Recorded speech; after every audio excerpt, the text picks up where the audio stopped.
In the meantime, we want to check in with Matt Gregory now, who is also out on the scene this morning. He is closer away from that traffic that you've seen right there, but he is closer to the area where this all started, which is Hannah Place, southeast. So, Matt Gregory, can you hear us? Hey, I can hear you. What's going on, guys? We've kind of come behind this. So I'm going to show you an idea. This is Benning Road is on the other side of the street here. This is kind of the row of homes here that's along that. We're quite a ways away, but you can see the perimeter extends even down to there. I'll give them a look over here if we could, Mark. You got some police officers here in the alley that are talking to these two gentlemen. Now, those two didn't want to go on camera. We were talking to them briefly about sort of what they heard.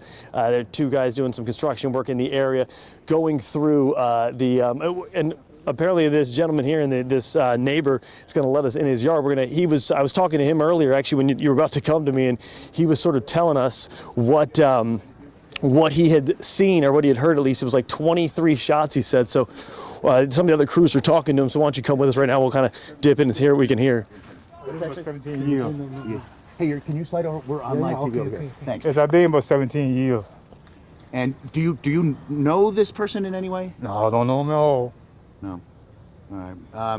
What do you make of this? And have you been hearing more shots? You say you heard 20 this morning. We've heard from some people saying they keep hearing No, shots. I ain't hear no more. Nothing since? No. Okay. And describe for me, when you heard the shots, the scene that ensued afterward. Shoot, I got up and came to the door, seen police there. Well, he told me to go back in the house, so came back in the house, and that was it. Okay. And you doing okay? Oh yeah, I'm good. Yeah. Okay, Maureen is here, see. my colleague Maureen Ume as well. We just wanted to give you an assist here with the shots. And sir, so sorry about what you're going through in your neighborhood. Have you seen violence like this often as you lived here? Shoot, every day. Every day. How does that make you feel? Sad. You know, we've been talking. What's the answer? You know, you live here. We don't want to call it a city under siege because this is your home. But this is happening over and over and over again. How do you fix this? I don't know. I stay to myself. I don't want to come out here. I stay to myself. But you can't be locked in your home forever. Shoot, safe in your own home. Safe in your own home. What would you do if you had the power to do something? I don't know. I can't tell you. Just sad. You sound like you're getting emotional. Yeah, sad. How long you lived here? 17 years. 17 years? A neighbor told us that walking this area is too complicated because of a lot of childrens. A lot of children. Everything about a little kid. Just during time kids going to school. Walking by themselves without their parents and stuff. Going to school. And shooting like this. Shoot 3 police. Imagine one of the kids that got shot. 17 years you've been here. What's it been like in the last year? Worse? The same? What's it been like? All about the same.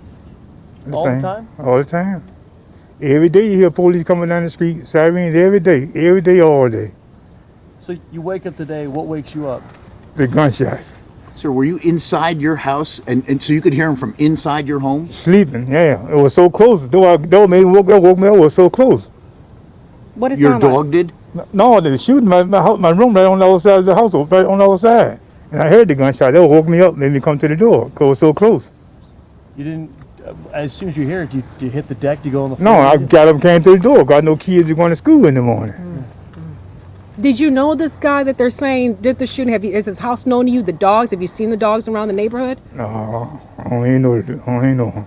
Yeah. We see a lot of dogs. Yes, a lot of dogs. Yeah, a lot of dogs. Plenty of people walk the dog. Someone have the dog running by themselves. How you feel right now? I don't know. I couldn't tell you. Well, thank you Thank very you, much. sir. We appreciate you Thank coming you. out and speaking to us, okay? All And your right. name again is, sir? O'Neill? Mr. O'Neill? Yes. Thanks O'Neill. very Is much. that your first or last name? First, What's your last name? Morris. Morris? Morris O'Neill? Thank you. All right. Thank you. O'Neill Morris. O'Neill Morris. O'Neill Morris. Yes. Thank you, Yes. sir. Appreciate it. So that was what, sorry, we're going to walk out now. You could hear that was Mr. O'Neill, Mr. Morris, O'Neill Morris, who was talking to us about what he had seen. You see other crews coming in, or what he heard. And what he was saying, and I don't know if you heard, he said that when it comes to the question of dogs in the neighborhood, one of the things they had talked about was that there's lots of dogs here, so it was hard for them to differentiate whether that the dogs are here on a regular basis or anything that has to do with with what the search warrant that was issued this morning. So that's what you hear. He's got quite an interesting insight. He's been here 17 years, and we asked him, you heard him, we said, has it gotten better? Has it gotten worse? What has it been like? He said, this is kind of the same, the way it's always been. And you could hear him getting emotional too, talking about it. If you were listening closely, it's something, right, to live so close to such an event happening, and then we're just kind of coming in now and seeing the area, trying to talk to neighbors to get a feel for it, but folks are living through this every day, and when you ask him what is to be done, he doesn't know what's to be done in the city. It's something that's been frustrating for him and for many neighbors we've talked to. We're going to be here on the scene for the rest of the day as this barricade situation continues, but I hope that gave everyone back home a little insight into what people are living with and living in the area here, because it's not something that everyone sees up close, but folks who live through this, it's something that becomes part of life and not in a way that makes it easier for them by any stretch. Back to you guys. All right.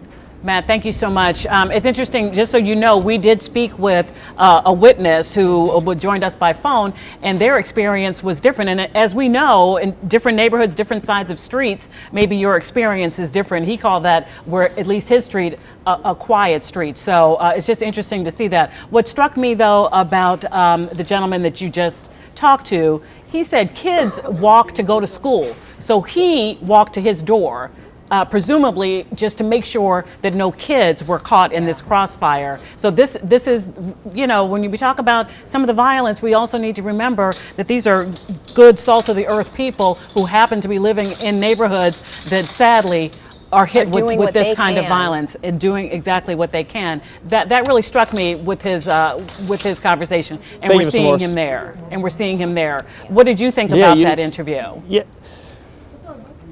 Well, what I think about it is it's something you experience a lot as a reporter, right? You see these things happening quite often because that's what we're brought out to for some of the worst moments in people's lives, to see them, to kind of hold it up to a microscope so people can see it. And so, yeah, they're different sides of the street, right? Like the gentleman on the phone, I think I was listening, he said he lived, right across the street from the house, and this is kind of catty corner up the street. And I've heard from Mr. Morris and his neighbor that there's things happening just a block up that bother them.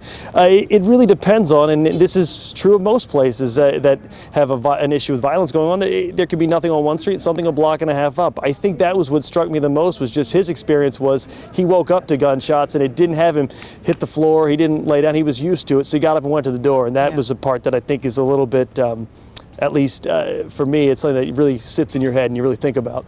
And for a lot of people, putting this into context, keep in mind that DC schools do not have the massive overall bus system like they do in Maryland and Virginia. So the kids have to either walk or take public transportation, or their parents or relatives have to take them to school. So this could have easily, like he mentioned in that interview, kids could have been anywhere.